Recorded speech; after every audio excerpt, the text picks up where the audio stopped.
There's a difference between being messy and nasty. Nasty is finding a sandwich under the bed or something like that that's been there for 2-3 days. That's nasty. But finding, clothes or shoes not put in its proper place or something like that, or your bathroom destroyed, that's another thing. But what do you do if it's something that is becoming an issue in your relationship? Well, I would say, like, for Gil and I in our relationship, Gil is the neat, organized person. He is. However, growing up, and this is the question I asked the person, when you were dating this person, was this person the way that they are when you're married to them? Mm-hmm. So I think that it's unrealistic to expect for someone to be somebody that they didn't show you. So if when you're dating this person is messy and dirty and just, you said dirty, but messy and dirty and just doesn't have really the same standards for you, that's something you need to think about when you're dating. Because once you get married, now there's some accommodations you're going to have to make. Because Gil is like, my stuff is all in the same, like all my underwear in the same drawer, all my bras, but like they're not folded up neat. Gil's stuff is in the drawer, it's neat, it's folded. And so how did you learn how to accept my differences from yours? I think that's the key term that you use is differences. Yeah. It's a matter of tolerance. When you start expecting the other person to be like you in trouble. That's going to be an issue all in and of itself. But I think part of it is, if you have two people and you come together, let's just say you were dating, you both had your own places, mm-hmm. and now you got together and you're married and you are dating or living under the same roof. And we know a lot of people cohabitating or living together. We don't recommend it though. Yeah, but let's just say you come together and you both had your own places and now you're in one place. There's going to be an adjustment time frame that is definitely got to happen. Mm-hmm. And there has to be conversation and accommodate, because there are times where you have to accept the other person that's just the way they are. Flawed. Doesn't necessarily mean it's something that's a deal breaker, but it's just a part of who they are as a person. If she doesn't put the cap on the toothpaste because she's been doing it for 20 plus years, don't expect for it to happen overnight. Right. But if you address it and say, hey babe, could you put the cap back on the toothpaste? It may take you 5, 6, 7, 8 times because it's new habits, new learning, new things like that's happened. But it's also a part of the whole relationship dynamic. This is just one thing. So somebody who's messy and may not do or be as organized as you are, that's going to be that exchange of me trading my neatness for not being so neat all the time, and vice versa. Where Renee can pick up some of those habits, I can pick up some of the other habits. Like, is it necessary for everything to be in a certain space or in a certain place? I don't know, but it's just a part of who I am. Right. As what I've just been trained to do from the years. I'm good. Okay. Years of being in the military. One, they teach you that way, but also that's just who I was even before the military life. Yeah.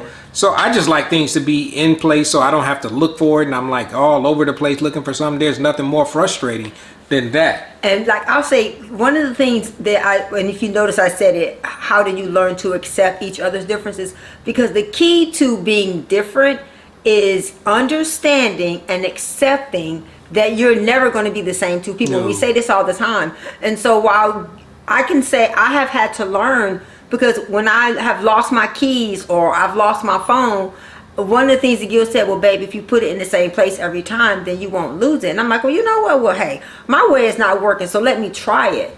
And so I have learned that when I put things in the same place every time, then guess what? It gets better. But it also goes back to, how do you respond when someone brings a need to you? It's all about how you do it. If Gil comes to me and say, you messy and you nasty and you'll never do this. Man, I'll be glad when you start picking up these shoes. I'm so tired of stepping over these shoes. Well, guess what? There are times where I will pick the shoes up and just put them in a place. But a part of it is knowing how to do it in a way where you present it as, this is something that I need from you, and not this is something you need to change. Mm-hmm. So I think a lot of it is knowing how to present something in a way where it's non-confrontational and it doesn't escalate, versus if you go into it with, hey, making demands. I have a problem. This is something I need. I really need for you to put your shoes away when you're done because I've tripped over them. Whatever the reason. Yeah, versus like you don't never pick up your shoes and you always leaving a mess. So it's all about your body language. You talk about all the time. It's your body language, it's your tone, and it's your motivation. It's like, this is better for us. I can say, and even for me growing up, my mom was a clean the bathroom with a toothbrush kind of person. We didn't use a mop. I had to get down on my hands and knees and clean with a towel. And so it's understanding. I'm sorry. No, you're fine. So it's understanding that we both come from different backgrounds and there's different ways we do things, but you have to be willing to be open to the other person being different, and not. Are you willing to end a good relationship that has? I was watching Dear Future Wifey podcast. You know, I love them. And the episode, the guy was saying, well, would you be willing, if I'm doing 7 things that you need for me to do, and I'm not doing, out of 10, I'm doing 7, are you really willing to throw away the 7 for the 3? And so many times we don't realize that in our nitpickiness of focusing on what's wrong, well, what's right? Right. What's good about this person? You know, the Bible says whatever things are good and pure and loving and of good report. What are you meditating on? What are you focusing on? No one is going to be everything you need or want. But there's going to be things that you may not be everything you want, but they may be things that you need. Yeah, and I also thought about, as you were explaining, that there are things that you're going to have to do in your relationship, like boundaries and new rules, new habits, and things like that. Like, as an example, Renee destroys the kitchen when she cooks. Yes, I When do. I say destroy, it's going to be pots, it's going to be pans, it's going to be stuff everywhere. That would drive me nuts, but I let her go. You know, because there were times, I remember one time I came behind her and was starting to clean up while she was doing that. And she started getting frustrated with me because I'm trying to clean up. I'm thinking I'm helping, and I'm hindering the creative process. So I just let her be, because I have learned over time in adapting And to I her do better style. now, don't I? No, but I just let her. You don't think I do better? Let me finish. Oh, my okay, I'm point. sorry. To go through and do what she does, because that's who she is. Is it that big of a deal? I'm a very abstract. My mind is very abstract. Yeah, so I just let her go. But one thing that we set up was, after she finishes, I clean up. So that was my motivation. Whoever cooks, the other person cleans. So that was my motivation. I am not trying to do dishes till Jesus come, because Renee used every pot and pan in the house, when I can knock out some of this stuff as she's going along. So what we did was we just adapted to each other's style. Yes, and I jokingly said that she has gotten better, because that has become the habit that we've established, that she starts being more conscious Of the fact that he has to clean up, so I don't want to leave a big mess. So a big mess. It's just a small one, but it's still a lot. You know, thank God for a dishwasher, y'all. But so when we do that, that's something that we both have had to make accommodations for each other's differences in how we do things, so we can still have peace in the relationship and in the home. Yes. Does that make sense? So what do you think? Who's the messy one or the neat one in your relationship? But And there's always going to be an extrovert and an introvert. Yep. There's always going to be someone who's neat and someone who's messy. Yep. There's always going to be someone who's quiet and someone who talks. There's always going to be a good listener and a good talker. So I think a part of what I love about, and you guys let us know in the chat and let us know now and later, would you guys like for us to get together and do this in person? Because I really believe that it helps when you begin to talk to other couples and you begin to realize, wait a minute, so you mean I'm not the only person that's going through this? You mean other couples struggle with the same things that I'm struggling with? Yep. And so if you guys would like for us to do that, get together and meet, let us know. Put it in the chat or send us an email at help@richrelationshiprefuge.com, because I really believe that one of the biggest tricks of the enemy is to make you think that you're the only person going through what you're going through. And we always tell our couples, you are unique, your situation is not. Yeah, we've all gone through these different relationships, ups and downs, and roller coasters and all those things, And highs and lows, and so- likes and dislikes. And that's why we do this on Saturdays, the lives, but also the other stuff, just because we want to share and contribute and help others get better at the relationship. If you, not saying that we have all the answers, but if you know something and it works, why not share it with someone else? Yeah. Whether they use it or not, but it's up to them. At least they have new information to get better at this relationship thing. Yes, I agree. So the next question is, how do you prioritize kids, work, hobbies, extended family in the relationship without undermining this relationship. And it's funny because we talked about this with Dr. Sabrina too. I think you're gonna be cut off, babe. No, I'm good. What I edit, so you Yeah. push your body over. Okay, so how do you well, it's first of all, it's important that the Bible says that for this reason the man should leave his mother and father and cleave to his wife. So the Bible sets the precedence that the priority should be me and God, Gil and God, and then me and Gil, and then your children, then your extended family, your ministry calls, then work, Yep. then play. Yep. So how do you do that? You have to realize that one of the things about, and I can say for women, one of the things that's important to us is for us to feel prioritized. For us to feel like when Gil calls me in the middle of the day, even now, we've been together since we were 18. We've been married for 35 years. He still will call me in the middle of the day. Hey, babe, I was just calling to see how your day. And that is just that's such a turn on to me that he's thinking about me, that he's prioritizing me. And when he calls me, I try to do something very provocative and sexy so that he knows he's being well received. Even now. And so the way that you prioritize is you just do that. Okay, let's just say you don't have money. Let's say, okay, you don't have money to date each other. What we would do is we would, at the end of the day, when we put the kids to sleep, we would come and sit in front of the television with some ice cream and just make that our time. It doesn't have to be long. It doesn't have to be expensive, but it has to be consistent and it has to be intentional. Mm-hmm. Yes. Oh, were you done with your thought? Yeah, that's okay. Get intentional. Yep. So the other side that I would say when it comes to prioritizing is everything is urgent in life, but not everything.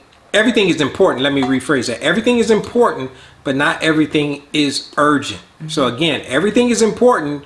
Your work, your family, your friends, your relationship with God, all those things are important, your children, but not everything is urgent and require your attention right then and there on the spot. Let's get it done right now.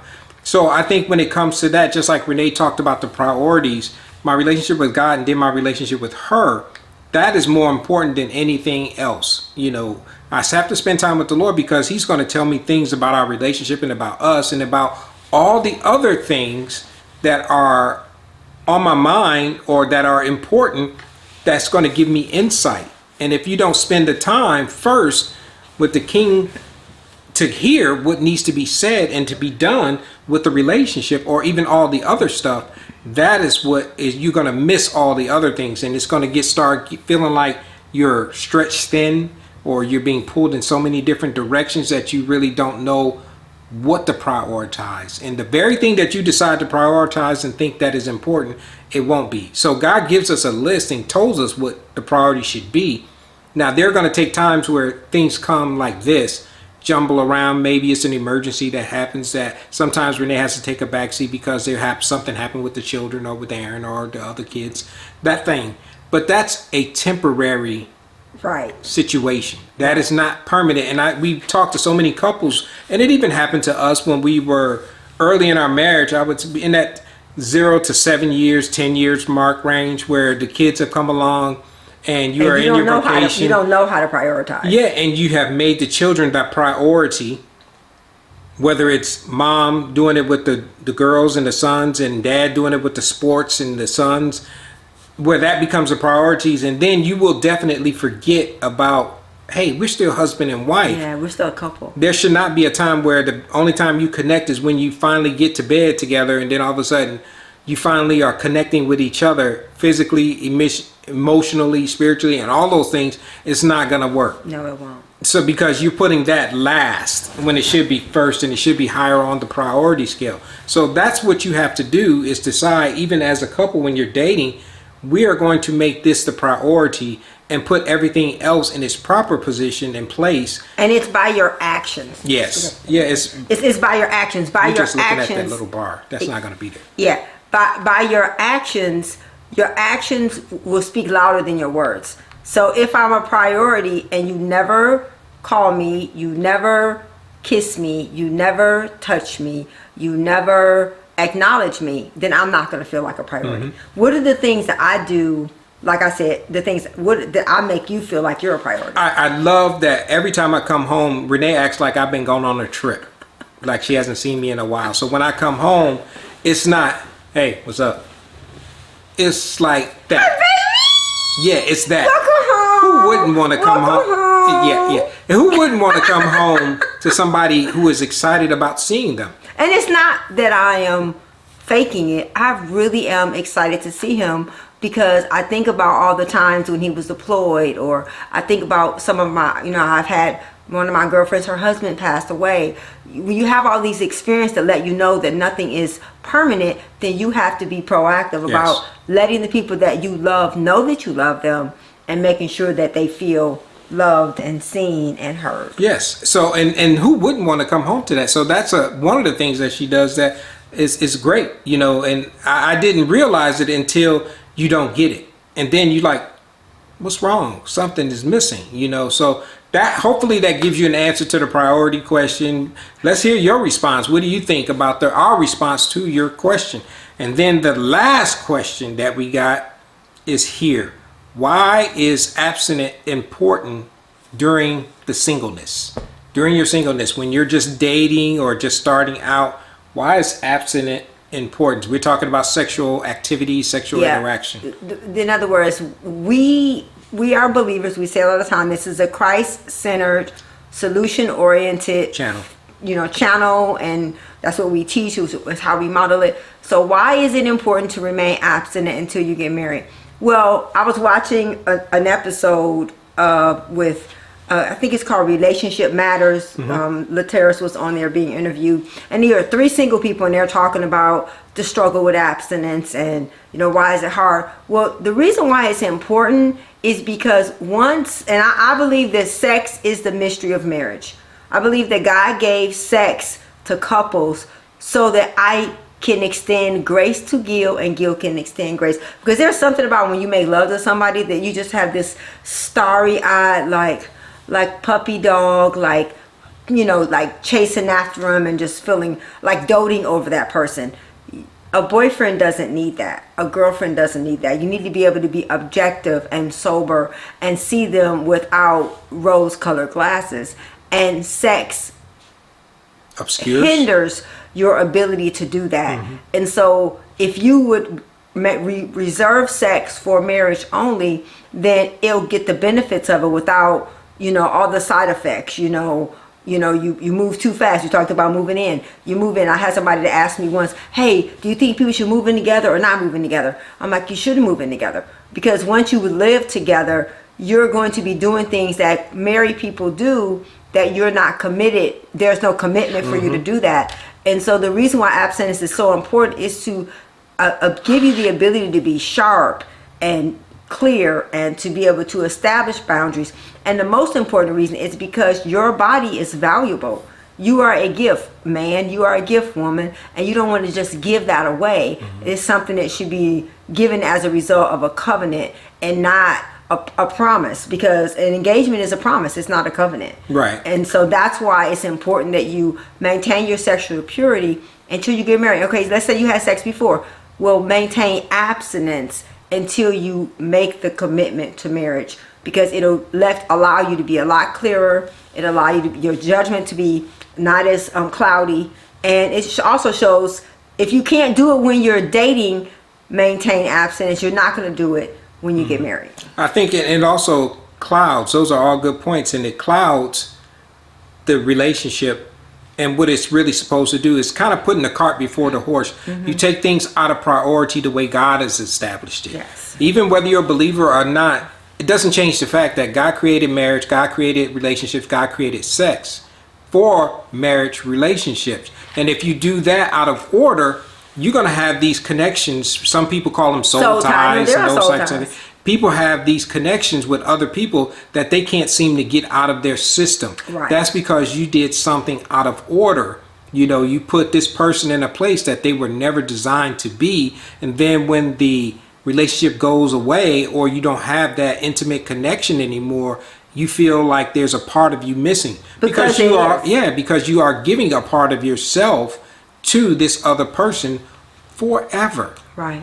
You know, you're never going to forget whether it was the first time you had sex with a person and you gave away your virginity, or even if you just been with this person over the years and you don't have one of these on your finger that has tied and committed the relationship. You have did something out of order, so that is one of the consequences to it. But you don't have to be beholden to that. You can actually say, you know what? That was something I did out of order. We have to acknowledge it. Sin is sin. That is something I did out of order, out of God's will for my life. Right. And it's not just the woman, it's the guy too, because it affects both in the same capacity. So if you take it out of order and out of precedence that God has designed, you have to be willing to understand that there are going to be consequences Fallout. to that. And they're going to unfortunately, sometimes some of the fallout is that you have children.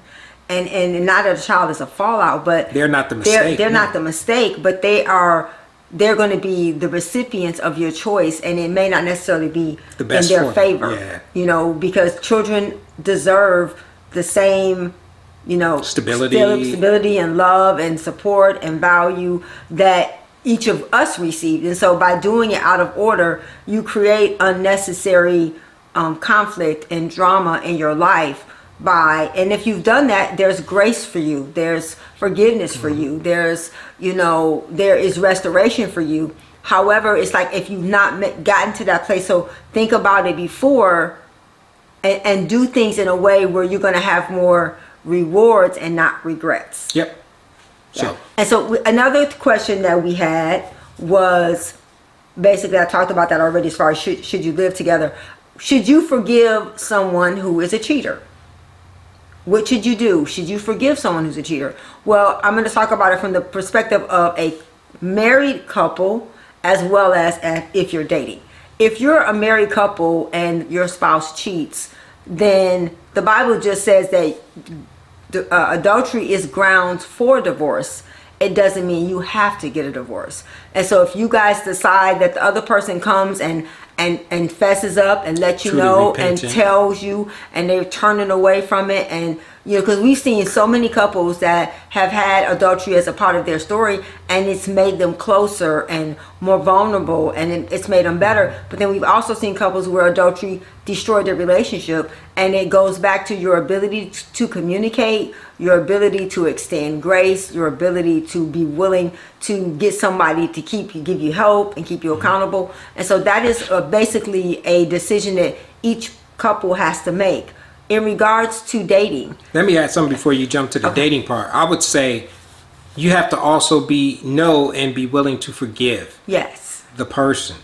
You know, I think, and forgive means you don't bring it up when it's convenient because you had another argument about something that had nothing to do with that, and you constantly bring it up. You haven't really forgiven. Right. If you have decided, I'm going to stay with this person, I'm going to forgive them. That means to cast it off and forget it and think of it no more, and not let it talk about it, and not let it hold you to a standard that this person can never do. Because if that person feels like, well, you really never forgave me, and I feel like you keep bringing it up or hold me responsible, you want to hold them, punish them, or you want to punish them as opposed to God holding them accountable later. That this is something that they have done that violate the relationship. Absolutely. yes, We'll give it that. But if you have decided to stick and stay and have said, yes, I forgive you and we're going to work through this, that doesn't mean you hold them hostage to the bad choice and the bad decision that they made. Yeah. That is something that we've seen so many times in relationships. The ones that have held the other person accountable throughout, even though they said they forgive, but they really didn't. Well, holding them accountable is not the same as holding them hostage. That's what I'm talking about, holding them hostage. When I say holding them accountable, I'm talking about holding them accountable for them to acknowledge it. Yes, they acknowledged it, right, but then you hold them hostage to it like they didn't even acknowledge it and didn't even come to you with a contrite heart and say, you know what, forgive me for doing this. Right. You know, there's going to always be a myriad of reasons why. None of them should be the one that holds them accountable forever. Well, if they have come to you and you have forgiven, and they come to you with a contrite heart and ask for forgiveness. Yeah, and a part of it is the person who broke the trust has to be the one who works on rebuilding the trust. So if you're the person that cheats, then it's your responsibility to work on building the trust of the other person and checking in. Hey, how am I doing? You know, Not saying you ain't over this yet. yeah. You You've seen can't that before. yeah, No, you can't tell somebody to hurry up and get past it. Right, They're never because- going to get past it. That means they're just not holding you accountable for it. It's still gonna always be something that is there. Yeah, and so it's just understanding that when difficult things happen, you have to be willing to give grace and time for The things healing. to healing. Like if you guys see, I've had this Band-Aid on. I had this Band-Aid on because I got bit, and I picked and played with it, and I played with it, and I played with it. So I put a Band-Aid over it because I don't want to pick it. And so Gil and I were talking about this, that's sometimes how pain is. Sometimes you need something between you and the pain so that it can heal. And so you have to be willing to, and sometimes that may be, you may need a coach, you may need a mentor, you may need somebody else to be that barrier between you and your pain so that it can heal. And healing takes time, and it takes time and you doing something different. Time going by and you're doing the same thing is not going to bring healing. It's not going to bring restoration. And so you have to be willing to be open to the process of healing and letting somebody help you, as well as being open to being held accountable. Then you were going to say something about the singles. And yeah, and so in regards to singles, if you're dating someone and they cheated on you, I always say that, you know, how people treat you when they're dating is how they're going to treat you when you're married. And so if you're cheating on me when we're dating, you're going to cheat on me when we get married.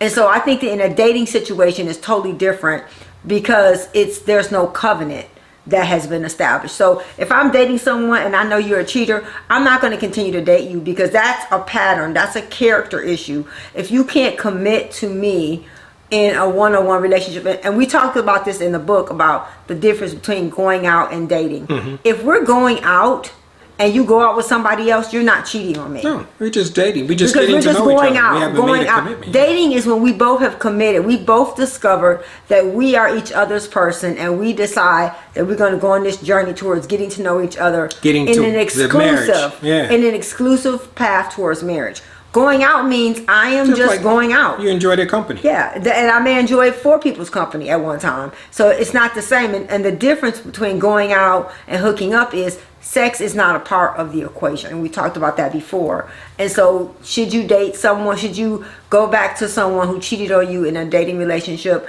It's up to you to make that decision. But more than likely, Maya Angelou, so when someone shows you who they are, believe them the first time. And so if someone is a cheater, getting into a relationship with you is not, you can't change someone's character. If they are a cheater, more than likely they will continue to cheat. If they haven't done the self-work to figure out, why do I keep doing this? That is something that you cannot control. That No, is you something can't. that they have to take ownership for and figure out, why can't they commit to one person? It could be a commitment issue. It could be a lot of different situations, but that's not on you to figure out. No. To me, I always looked at dating as practice.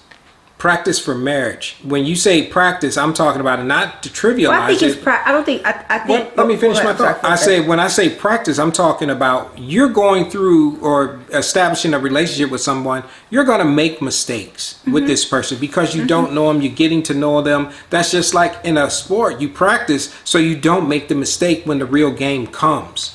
So, or you minimize it, or you're aware of it and how to correct it. So when you are in this relationship with someone, you're practicing the relationship of growing together and establishing good habits, good patterns, good traits, and revealing who you are as a real person, to say, this is who I am.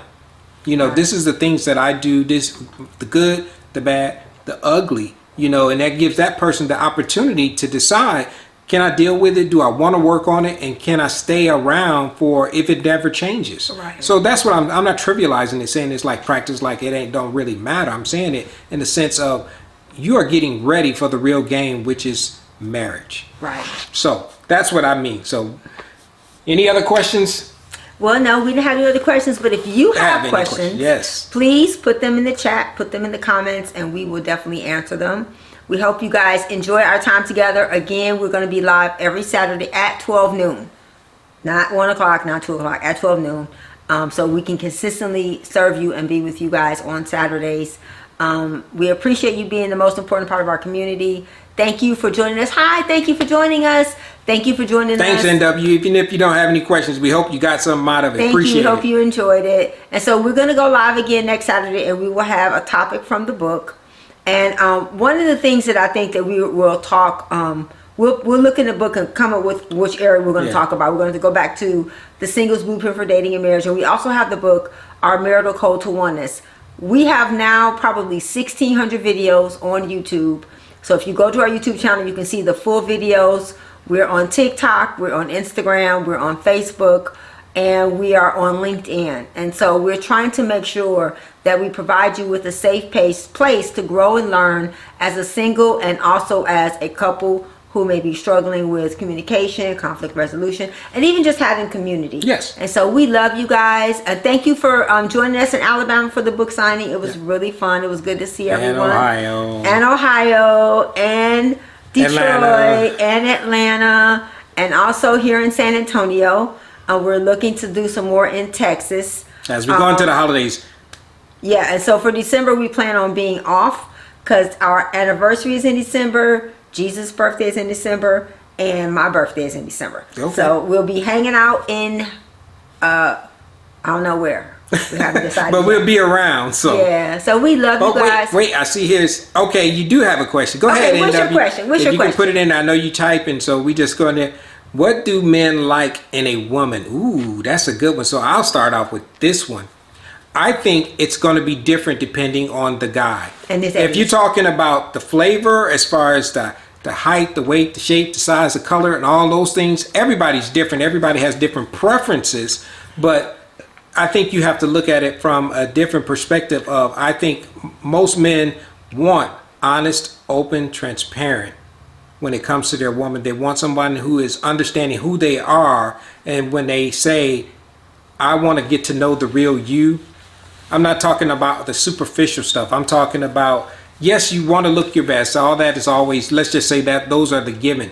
I was more interested in Renee, not from her physical, visual perspective, but once I actually got past that, because you're going to be enamored with that. You're going to be, obviously, that's what attracts you to her or him.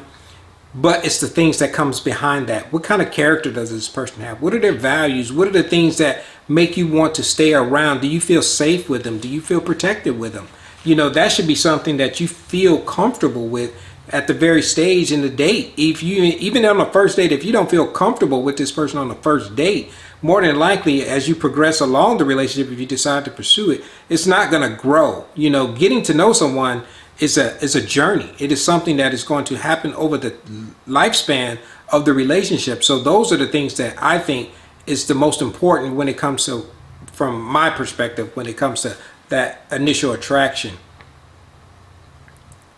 Okay, and so I one of the things that Gil said about me that I thought was really good. He said I was easy, I was light. I am a black woman. And I know that sometimes we can be so intense and we can be so aggressive that for men that's heavy and it's scary. And so I would say I think that what's important, because I've been with the same man and I dated other men, but I think what is important is that you be yourself, but that you be the version of yourself that you would want to be around. I think so many times we're not really being honest about what we bring to the relationship that can be a part of the problem. And so sometimes it's our temperament, sometimes it's our tone, sometimes it's our expectations, so there's things that we can bring that other than just the way we look, that can be a problem in a relationship. Does that answer your question? Yeah. NW, thank you for even putting it here. Thank you for hanging out with us. We appreciate you. Thank you so much. Thank you. So we appreciate that. Yes, I'm trying to understand what's nagging a man to cause a still want to talk, but I want to be careful. Now, I think even in that aspect is being honest, open, and transparent about it. Asking those questions, because sometimes the hard questions are the ones we don't ask. You know, you have to be willing to say, you know what? What's going on with you, or what is it about this or that makes you feel like I'm nagging? You know, having a need is not nagging. That's what it comes down to, the communication ability. We talk about it being assertive versus being aggressive. Telling someone what you need out of the relationship is not nagging. That's just you telling them what you need. Because if your needs are not being met, that's going to cause a distance to happen in the relationship, because and especially if they're not attentive enough to want to even hear what you have to say. There's a difference between the nagging of talking about a problem over and over and over and over and over again versus you telling them what you need from them about something. And I think it's important to understand that it becomes the frequency of the presenting of the request is how it can be interpreted as nagging. Yes. Because one of the things the Lord taught me was that if I have a problem or a concern with Gil, I will bring it to Gil and say, hey, babe, I need for you to touch me more. Mm-hmm. Well, I can tell him that one time, and then I begin to take it to the Lord, because I can tell the Lord the same thing over and over and over. So, Lord, I talked to your son. Now let him know what I need. So I need for you to talk to him. Because yes. I think sometimes we don't really, because the Bible says we win them with our conduct and our conversation. And so the conversation to the Lord can be over and over and over again, but you just can't do that to a man, because men don't do well with hearing the same thing. I don't think anyone does well being constantly told the same thing over and over and over and over again. Right. And that's a good thing you just said here. You just prepping. This is the kind of things that you want to do and want to be thinking about. So NW, that's awesome that you're thinking about, and even all these things that happen now, because now you're in that stage of what we talk about, and that's what the book is really all about, of during that inward journey, that self-assessment of saying, where am I at right now and where am I trying to get to? Whether that's being with a person for the rest of my life or just being comfortable in your own skin, you have to know where you are in life and in self and who you are. Do you love yourself? Do you care about yourself? Those are the types of things do you enjoy your own company? Yeah. Those are the types of things that you have to be thinking about right now, that's going to pay huge dividends later on in the relationship, because I can guarantee you a guy wants a woman who is confident and knows who she is as a person. They're looking for a helpmate, not someone to grow up or to raise. Just like women don't want to raise men, men don't want to raise women to be girlfriends, to be wives. Those are things that should be, the traits should already be there when they're doing it. And that only can happen by you doing this self-journey and we're proud of you. That's awesome. That's awesome. Thank you for sharing. Thank you for hanging out with us. Yes, we appreciate you. So that's the end of this one. Nimbia, thank you for joining us. I think at Cigano. I hope I didn't pronounce that wrong. Thank you for joining us from Nimbia. Thank you for joining us. Awesome. Hey, yeah. Either it's late or it's early, but whatever. We appreciate you hanging out with us. Thank you. If you didn't catch the beginning, go back and look at the whole video, because we answered a lot of questions today. And if you have questions, if you're watching now or watching later, please put them in the chat, put them in the comments, and we will answer them.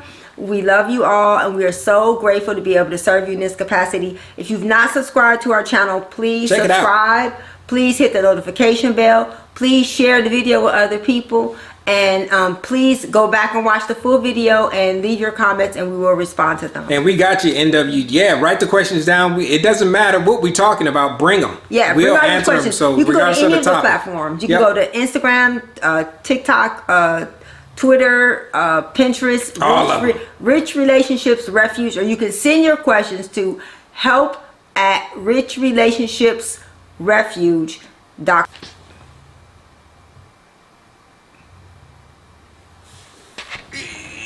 Cool beans. Let's roll.